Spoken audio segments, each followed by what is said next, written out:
Your grandmother had a remedy for thinning hair, and it was sitting in her kitchen the entire time. By the end of this video, you will know all 12 of them. And you can start the first one tonight with what is already in your pantry. But here is what nobody tells you. These remedies did not disappear because they stopped working. They disappeared because nobody could sell them. An egg costs pennies. A splash of vinegar costs nothing. Potato water, number 7 on this list, is something most kitchens pour straight down the drain without knowing what it can do. A woman in the hill country kept a thick white braid down to her waist until 87. Every woman around her had lost half her hair by 60, not her. After she passed, her daughter found an unlabeled jar under the kitchen sink. Dark yellow. Smelled like something between an onion and a barn. Next to it, an index card with 3 words. Great squeeze. Rub. Therefore, that recipe, number 2 on this list, is one of the most documented folk remedies that has ever existed. And the one at number 1 used a spice so intense it made the scalp burn. Grandmother said that was the whole point. 12 remedies, all forgotten, all made in the kitchen. Let us bring them back. Number 12, apple cider vinegar rinse. Every farmhouse kitchen had a gallon of it. Not the filtered kind sold today, the cloudy kind with the mother still floating at the bottom. A splash in a cup of cool water poured over the hair after washing. No conditioner, no cream, no product. Just vinegar and water, and hair that dried shinier and smoother than anything off a shelf. Grandmother said the vinegar closed the hair. They did not explain what that meant. They just knew hair washed with soap alone came out dull, and hair rinsed with vinegar came out bright. Every time. For less than a penny. The smell faded by the time the hair dried. The shine did not. Number 11. Egg yolk wash. Before shampoo existed on store shelves, and it did not become common until the 1930s, women washed their hair with egg yolks. Raw, beaten with a little warm water. Worked through root to tip, rinsed with cool water.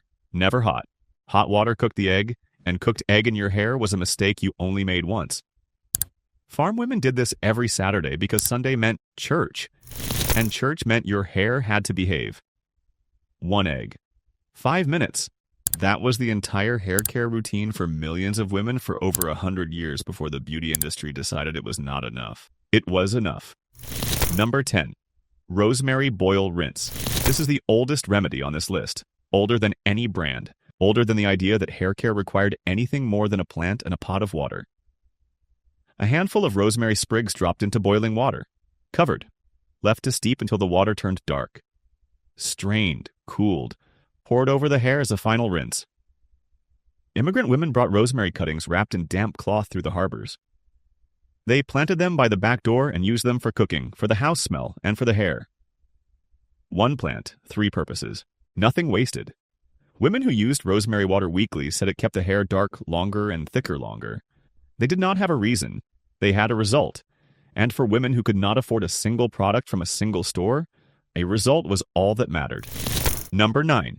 Sage tea rinse. Sage grew in kitchen gardens alongside basil and thyme, but its second job had nothing to do with cooking. Dried sage boiled until the liquid turned dark greenish brown. Cooled. Poured slowly over the hair, caught in a basin, poured again. 3 passes. The hair absorbed the rinse darker each time. Grandmothers called this bringing the color back. It did not reverse anything, but it deposited a faint shadow over the gray that made the transition gentler. For a woman not ready to see a stranger in the mirror, that was worth every minute. Let us be honest, it was subtle, but subtlety was the whole point. These women did not want to look different.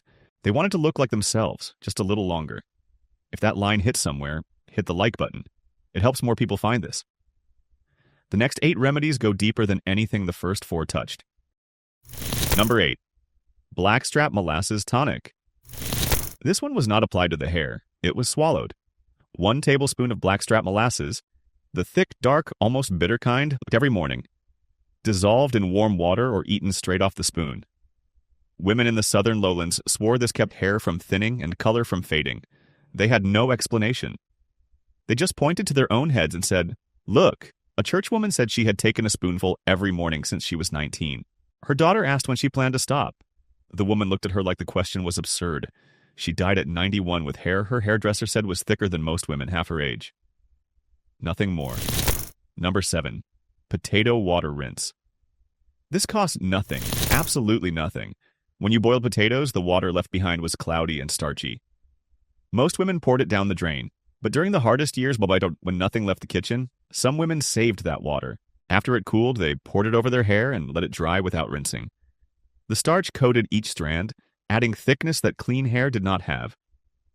Hair that had been thinning looked fuller after a week. Not restored, not reversed, just fuller. And fuller was enough to keep a woman looking in the mirror without flinching. No one wrote this down. It was not passed along like a recipe. It was discovered by women already saving every drop of everything, who noticed the water from the potatoes did something plain water did not. The discovery was accidental, the repetition was deliberate, and the cost was exactly what it needed to be for a family that could not spend a single cent on anything that was not food. 0. Here is the truth nobody in the beauty industry will ever say. Every remedy on this list uses ingredients that cost almost nothing. An egg, a splash of vinegar, potato water headed for the drain. These are not products. They are scraps and staples already in the kitchen. That is why they disappeared. You cannot build a company around potato water. You cannot sell a subscription for backyard rosemary. These remedies vanished not because they stopped working, but because nobody could make money from them. If this matters to you, hit subscribe. Leave a comment telling me which of these your grandmother used. Nobody is keeping these alive except the people who remember them. Number 4 was a weekly ritual in communities that could not afford a single product. And number 1 used a spice that made the scalp feel like it was on fire. The grandmothers who used it said the heat was the whole point. Number 6, flaxseed gel. A tablespoon of flax seeds in a small pot of water. Heated slowly, stirred constantly until the water turned thick. A clear golden gel that clung to the spoon. Strained through a cloth. What remained was the only hair product that existed before the beauty industry.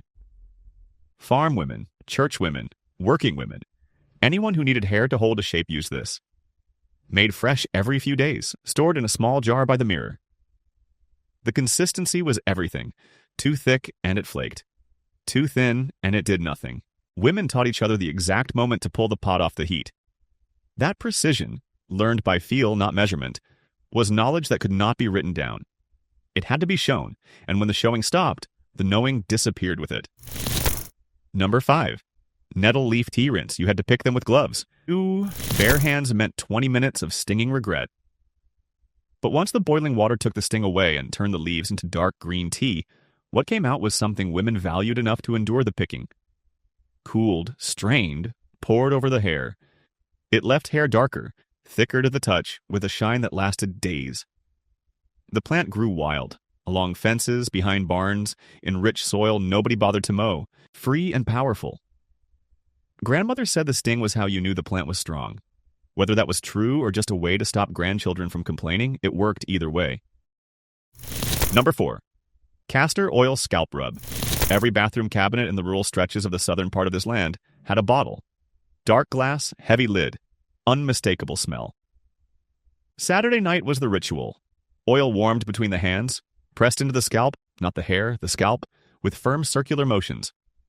The oil sat overnight, heavy and deliberate, head wrapped in cloth to keep the pillowcase clean. Morning meant 2 washes, sometimes 3 to get it out. But the hair that came out was different, softer, fuller. The kind of change that made a woman nod at the mirror. Mothers lined their children up for this, every week, no exceptions. The children hated it. The mothers did not care. Decades later, those children, now grandmothers themselves, had hair that told a story that started with a dark glass bottle and a mother's hands on a Saturday night. This was not beauty. This was maintenance. Like seasoning a cast iron pan. You did it because it kept things working. Number 3, rendered lard scalp rub. This is the one that makes people uncomfortable. Lard. Pork fat? The same jar used for cooking. Once a week, a small amount rubbed into the scalp with the fingertips before bed, covered with a cloth. Washed out in the morning. In mountain communities where no product was available for miles, the fat was the product. Not everyone liked it. It smelled like what it was. But the women who used it had hair that lasted. It did not thin or break in winter when the wood stove sucked every drop of moisture from the air. Acceptability was a luxury those kitchens did not have. They had lard. The lard worked. That was the end of the conversation. If you have made it this far, you threw the vinegar, the eggs, the potato water, and the lard, You are the kind of person this channel was built for. Subscribe if you have not. Tell me in the comments what your grandmother kept in her kitchen that nobody else understood. The last two remedies are the strongest and most forgotten. Here is what most people get wrong. They think thinning is inevitable, something that simply happens. The grandmothers on this list did not think that way. They believed it was a sign that the hair was not being fed, and what it needed was never a product with a label. It was oil or fat or an egg or potato water. Things already in the kitchen. Things requiring nothing except the willingness to use them every week without fail. The consistency was the remedy, not the ingredient. Number 2, onion juice scalp rub. The smell is the first thing anyone mentions, and the last thing anyone forgets. A yellow onion grated and squeezed through a cloth. That juice, applied to the scalp, left on for 15 minutes, then washed out thoroughly. This is the most widely documented folk remedy for thinning hair that exists. It crossed every community independently, as if the onion had been whispering the same secret in every kitchen on the continent. The smell was a problem. There is no getting around that. Women timed it carefully. Never before church, never before a visit, never on a day when anyone might drop by unannounced.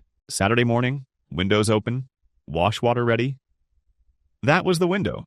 But the results were why they tolerated something that made their kitchen smell like a root cellar in August. Within weeks of regular use, hair that had been falling came in thicker. Patches that had been thinning filled in. Slowly. Not dramatically, but enough.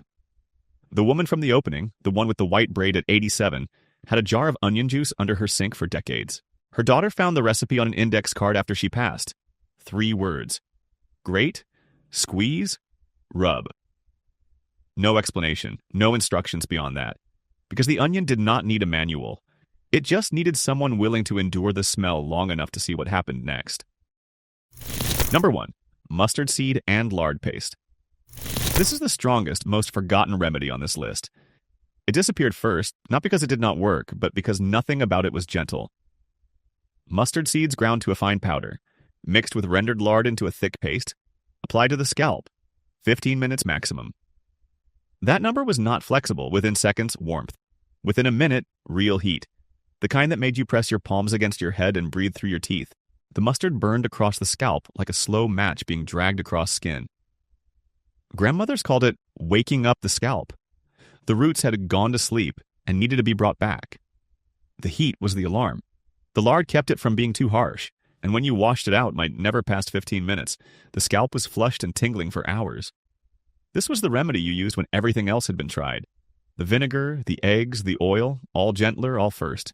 But when hair was still falling, still coming out in the brush every morning, the mustard paste was the last answer the kitchen had. Women who used it said the falling slowed, then stopped.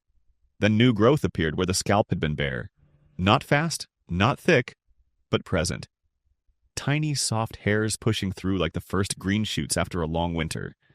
And presence after months of absence felt like a small victory in a war nobody else could see. The recipe was never printed. It existed only in the hands of women who learned it from other women, spoken in low voices the way all real secrets are spoken. Not because they were ashamed, but because they knew the people who needed it would recognize it the moment they heard it. 12 remedies, all older than anything on a store shelf. Eggs, vinegar, rosemary, onions, lard, potatoes, mustard seeds. Things that cost pennies. Things nobody can patent or sell in a subscription box. Things that were already in the kitchen before anyone decided hair care was a problem that needed solving with a product. That is why they are gone. Not because they failed, because they could not be monetized. The beauty industry did not replace grandmother's remedies with something better. It replaced them with something profitable. And in the process, it buried the knowledge that a woman's kitchen held everything her hair ever needed and always had. It convinced an entire generation that what grew in the garden and sat in the pantry was not enough. That you needed a label, a brand, a promise printed in letters small enough that nobody ever read them. But the women who came before, the ones who raised families on nothing, who kept themselves together through winters that took everything, who never once walked into a store looking for something to put on their hair, those women did not need convincing. They had rosemary by the back door. They had eggs from the coop. They had a jar of vinegar on the shelf and a jar of lard by the stove, and the quiet, stubborn certainty that what the kitchen provided was enough, because it had always been enough, for their mothers, for their grandmothers, for every woman in the line before them who never had the luxury of choosing between products and never needed to. There is a particular kind of loss that happens when one of these remedies disappears. It is not like losing a recipe for cake, where you can open a book and find something close. These were not written in books, they were carried in hands. In the way a mother tilted the jar, in the speed she stirred the flaxseed, in the firmness of her fingers pressing oil into a scalp on a Saturday night. That knowledge lived in muscle and memory, not in ink. And when the last woman who carried it passes without showing anyone, that knowledge does not get archived. It does not get stored. It is gone. Fully, permanently, irreversibly gone. That is happening right now. Every year. In kitchens all over this land. And the only thing that slows it down is someone deciding to ask. To sit down next to the woman who knows and say, "Show me. Show me the way your mother showed you," before the silence takes it. If your grandmother used any of these, write it down, tonight. Not next week, tonight. Before you forget the way she described it. The way she held the jar. The way she tilted her head and looked at you sideways when she told you the secret she learned from her own mother, as if she was deciding whether you were ready to hear it. These are not formulas. They are memories. And memories, unlike products, do not come with a shelf life, unless you let them expire by never passing them on. Subscribe. Share this with someone who needs it. Not someone who needs a hair remedy, but someone who carries a memory they have not told anyone yet. And make one of these this week. The egg wash, the vinegar rinse, the potato water, whatever is already sitting in your kitchen right now, waiting to be used the way it was always meant to be used. Because the simplest remedy is always the one you can start tonight. And the most powerful one is the one that connects you to the woman who stood in that kitchen before you, doing the same thing, with the same hands, for the same reason. Because it worked, and because nobody was going to tell her it did not.